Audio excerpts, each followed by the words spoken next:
የዓለም ኢኮኖሚ ጣፋንታ በአንድ ስልክ ጥሪ ላይ ወደቀ። የአሜሪካው ፕሬዝዳንት ዶናልድ ጄ ትራምፕ መደወል ትችላላችሁ ሲሉ ለኢራን ያልተጠበቀ ጥሪን አቅርበዋል። ሆኖም ኢራን አሜሪካ የምታንበረክክበትና ነዳጅን ዋጋ ሰማይ የምታደርስበትን ሚስጥራዊ ካርድ መዛለች። በሌላ በኩል በዋይት ሀውስና በቴህራን መካከል ያለው ፍጥጫ አሁን ወደ መጨረሻ ምዕራፍ ላይ ተሸጋግሯል። የሆርሙዝ ሰርጥ መዘጋት ጉዳይ ላይ የወጣው አዲስ መረጃስ ምንድን ነው? እነዚህና ሌሎች እጅግ መደመጥ ያለባቸው ከሀገር ውስጥና ከውጭ የተሰሙ ሰበር መረጃዎችን በዝርዝር ይዤላችሁ ቀርቤያለሁ። እስከ ቪዲዮ ፍጻሜ አብራችሁን ቆዩ። ሰብስክራይብ በማድረግ የደውል ምልክቷን በመጫን ቤተሰብ ይሁኑ። ላይክ ማድረጉን አትዘንጉ። ወደ ዝርዝር መረጃዎቹ አልፋለሁ። አብረን እንከታተለው።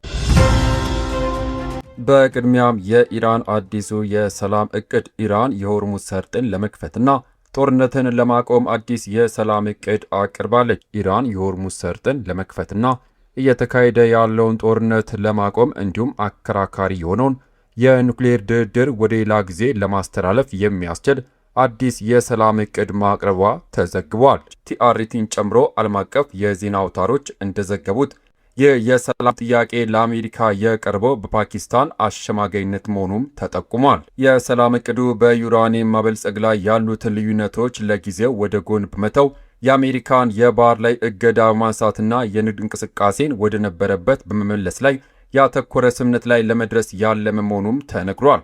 በቀረበው ሐሳብ መሰረት የተኩስ አቁም ስምምነቱ ለረጅም ጊዜ እንዲራዘም ወይም ቋሚ እንዲሆን የሚደረግም ሲሆን የኑክሌር ድርድር የሚጀምረው የሆርሙዝ ሰርጥ ተከፍቶ የባህር ላይ እገዳው ከተነሳ በኋላ ብቻ እንደሆነ በእቅዱ ላይ ሰፍሯል። ይህንን ተከትሎ የአሜሪካው ፕሬዝዳንት ዶናልድ ትራምፕ በቀጣይ ውሳኔዎቻቸው ላይ ከደህንነት ምክር ቤታቸው ጋር ይወያያሉ ተብሎም ይጠበቃል። የኢራን የውጭ ጉዳይ ሚኒስትር አባስ አርጊች ባለፈው ቀናት በኢስላማባድ እና በኦማን ከተነጋገሩም በኋላ ከሩሲያው ፕሬዝዳንት ቭላዲሚር ፑቲን ጋር በጉዳዩ ላይ ለመወያየት ሩሲያ መግባታቸው ታውቋል።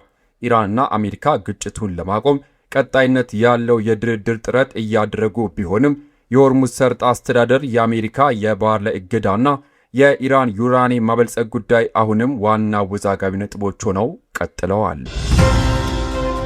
በሌላ ዜና የመሐመድ ባገር ጋሊባፍ ማስጠንቀቂያ። ኢራን በእጇ የያዘቻቸው ወሳኝ ካርዶች አሉ ሲሉ መሐመድ ባገር ጋሊባፍ አስጠነቀቁ። የኢራን ፓርላማ አፈ ጉባኤ መሐመድ ባገር ጋሊባፍ አገራቸው ከአሜሪካ ጋር ባለባት ፍጥጫ ውስጥ አሁንም ትልቅ ተሰሚነትና ተጽዕኖ መፍጠር የምትችልባቸው ወሳኝ ካርዶች እንዳሏት ገልጸዋል። ጋሊባፍ በኤክስ ገጻቸው ባሰፈሩት ምስጢራዊ መልእክት የኢራን የአቅርቦት ካርዶች ከአሜሪካ የፍላጎት ካርዶች ጋር እኩል መመጣጠን እንደማይችሉም አክሏል።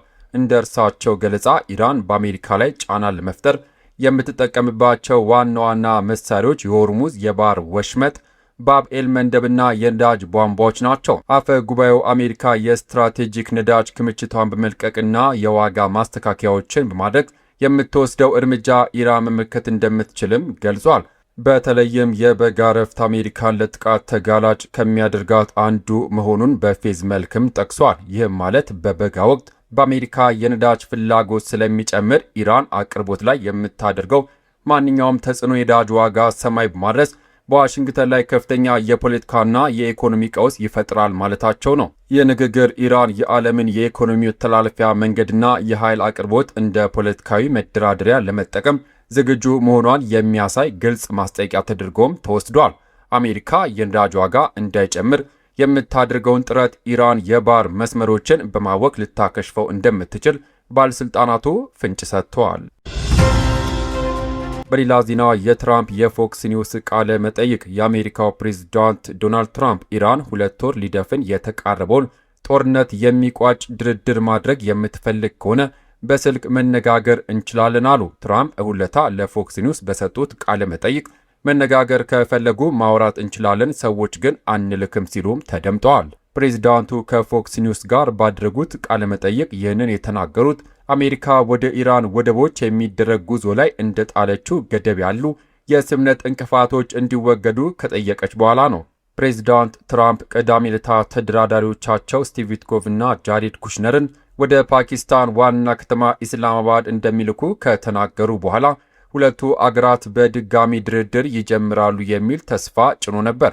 አርብ ዕለት ፓኪስታን ገብተው የነበሩት የውጭ ጉዳይ ሚኒስትር አራጊች ግን የአሜሪካን ልዑካን ከመድረሳቸው አስቀድሞ ወደ ኦማን ተጉዘዋል። ትናንት እሁድ ለአጭር ቆይታ ተመልሰው ወደ ፓኪስታን ተጉዘው የነበረ ቢሆንም የአሜሪካው ፕሬዝዳንት ተደራዳሪዎቻቸውን የመላክ ዕቅዳቸው አስቀድመው ሰርዘዋል። አራጊች ከፓኪስታን ወጥተው ወደ ሩሲያ አምርቷል።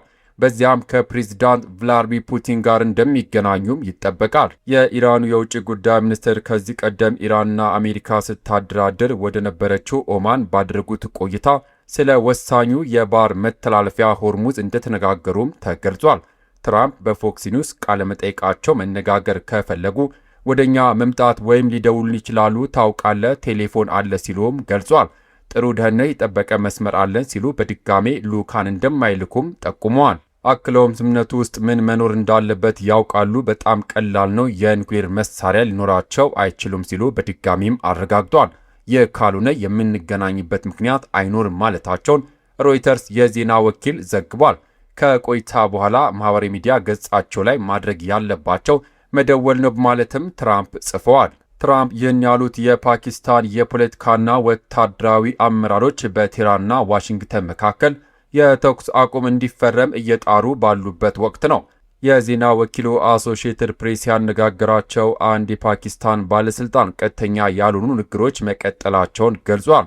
አሜሪካና ኢራን ለ2 ሳምንታት እንዲቆይ የተስማሙት ተኩስ አቁም ባለፈው ሳምንት ረቡዕ ቢጠናቀቅም ፕሬዝዳንት ትራምፕ ላልተወሰነ ጊዜ አራዝሞታል። ይህ የካቲት ላይ የተጀመረው ውጊያ እንዲገታም አድርጓል። በሺዎች የሚቆጠሩ ሰዎች ሕይወታቸው ያለፈበትና የዓለም ኢኮኖሚ ቀውስ ውስጥ የከተተው ጦርነት በዘላቂነት የሚቋጭ መፍትሄ ላይ ግን እስካሁን ድረስ እንዳልደረሱ ዘገባው ጨምሮ ገልጿል።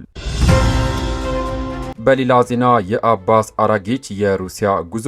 ወደ ሩሲያ ያመሩት የኢራን የውጭ ጉዳይ ሚኒስትር አባስ አራጊች በፓኪስታን ሲደረግ የነበረው የሰላም ድርድር ያልተሳካው አሜሪካ ባቀረበቻቸው ከልክ ያለፉ ጥያቄዎች ምክንያት ነው ሲሉ ለመገናኛ ብዙሃን ተናገሩ። በሩሲያ ሴንት ፒተርስበርግ ከተማ ያረፉት አራጊች በመካከለኛው ምስራቅ የሚደረገው ጦርነት በተመለከተ ከሩሲያ አጋሮች ጋር እንደሚነጋገሩ በፐርሺያ ቋንቋ በሰጡት ቃለመጠይቅ ላይ ገልጿል።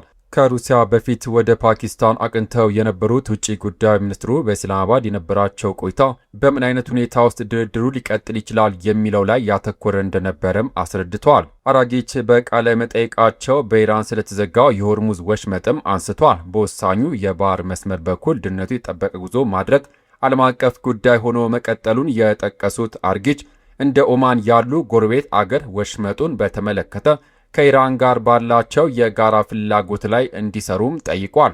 ኢራንና ኦማን የሚያስማሙ በርካታ ነጥቦች መኖራቸውን ጠቁመው ሁለቱ አገራት ሆርሙዝን በተመለከተ ተጨማሪ ንግግር ለማድረግ ስምምነት ላይ እንደደረሱም ተናግሯል። የውጭ ጉዳይ ሚኒስትሩ በሩሲያ ቆይታቸው ከፕሬዝዳንት ቭላድሚር ፑቲን ጋር እንደሚገናኙ የኢቢሲ አጋሪው ነው ሲቢኤስ ኒውስ ዘግቧል። የፓኪስታን ቆይታቸው እጅግ ውጤታማ ነው ሲሉ የገለጹት አራጊች ኢራን ላይ የተከፈተው ጦርነት በዘላቂነት ለመቋጨት የሚያስችል ማዕቀፍን በተመለከተ የኢራን አቋም ማሳወቃቸውንም ጠቅሰዋል። እውነትም አሜሪካ ዲፕሎማሲን በቁም ነገር ትወስደው እንደሆነ እናያለን ሲሉ ቅዳሜ ዕለት በማህበራዊ ሚዲያ ገጻቸው ላይም ጽፏል። የአሜሪካው ፕሬዝዳንት ዶናልድ ጄ ትራምፕ በበኩላቸው ኢራን መደራደር ከፈለገች በስልክ መነጋገር እንደሚቻልና ልዑካኖቻቸውን ወደ ፓኪስታን እንደማይልኩ ተናግረዋል። በመጨረሻም ከሀገር ውስጥ መረጃ የዳናዊት መክብብ የባንክ አካውንት ንብረት መታገዱ ተሰምቷል። ታዋቂዋ የቴሌቪዥን ፕሮግራም አቅራቢና የሶሻል ሚዲያ ተጽዕኖ ፈጣሪ ዳናዊት መክብብን ጨምሮ በ5 ተከሳሾች ላይ ተመስርቶ የሚገኘው የአጭበርባሪነት ክስ ተከትሎ የንብረትና የባንክ ሂሳብ እገዳ መጣሉም ተገልጿል። እንደ ኢትዮፒካ ሊንክ ዘገባ ከሆነ ዳናዊት መክብብና ሌሎች 4 ግለሰቦች የተከሰሱት ወደ ውጭ ሀገር እንልካቸዋለን በሚል ከ13 ከሳሾች እያንዳንዳቸው 437 ሺህ ብር ተቀብለው ሳይልኩ ቀርተዋል በሚል ነው። ይህንኑ የክስ ሂደት መሰረት በማድረግ የቦሌ መጀመሪያ ደረጃ ፍርድ ቤት 4ኛ ፍትሐብሔር ችሎት በሰጠው ትዕዛዝ የተከሳሾቹ የሚያንቀሳቅሱት የማይንቀሳቀሱ ንብረቶች እንዲሁም የባንክ ሂሳቦች እንዲታገዱ ተደርጓል። የአዲስ አበባ አሽከርካሪና ተሽከርካሪ ፈቃድ ቁጥጥር ባለስልጣን ለፍርድ ቤቱ ባስተላለፈው ሰነድ መሰረት በአንደኛ ተከሳሽ ቤተልሔም ታደሰ ስም በኮልፌ ቀራኒዮ ቅርንጫፍ የተመዘገበ አውቶሞቢል በሁለተኛ ተከሳሽ ዳናዊት መክብብ ስም በልደታ ክፍለ ከተማ የተመዘገበ አውቶሞቢል መታገዳቸው ታውቋል። በተጨማሪም ባንኮች ለፍርድ ቤት በላኩት መረጃ መሰረት በዳናዊት መክብብ የባንክ ሂሳብ ውስጥ የሚገኝ መጠኑ ከፍተኛ የሆነ ገንዘብ ታግዶ እንዲቆይም ተደርጓል። በቀሪዎቹ 3 ተከሳሾች ስም ግን እስካሁን ድረስ የተገኘ ንብረትም ሆነ የባንክ ጥሬ ገንዘብ አለመኖሩም ተጠቁሟል። ፍርድ ቤቱ መዝገቡን መርምሮ ቀጣይ ውሳኔ ለመስጠት ለሚያዝያ 26 ቀን 2018 ዓ.ም ቀጠሮ መያዙም ታውቋል። ዘገባው የኢትዮፒካ ሊንክ ነው። ክቡራትና ክቡራን የዩቲዩብ ቻናል ቤተሰቦች ለሰዓቱ ያስኩላችሁ ሰበር መረጃ እነዚህን ይመስሉ ነበረ። የፕሬዝዳንት ትራምፕ ስልክ ደውሉልን የሚል ግልጽ ጥሪና የኢራን ምስጢራዊ ካርዶችን የመምዘዝ ማስጠንቀቂያ በዓለም ነዳጅ ዋጋና በዲፕሎማሲ ላይ ምን አይነት ለውጥ የሚያመጣ ይመስላችኋል? ኢራን በእውነት የሆርሙዝ ሰርጥን በመዝጋት አሜሪካን ማንበርከክ ትችል ይሆን? አስተያየታችሁን በኮሜንት መስጫው ላይ አስፍሩልን። ቪዲዮን ከወደዳችሁት ላይክ በማድረግ ሌሎች እንዲደርስም አድርጉ። ለኒውስ ፕራይም አዲስ የሆናችሁ ደግሞ ሰብስክራይብ በማድረግና የደውል ምልክቷን በመጫን በየቀኑ የምናቀርባቸውን ወቅታዊና ሰበር የዜና ፕሮግራሞች ቀድማችሁ እንድታገኙ እንጋብዛለን።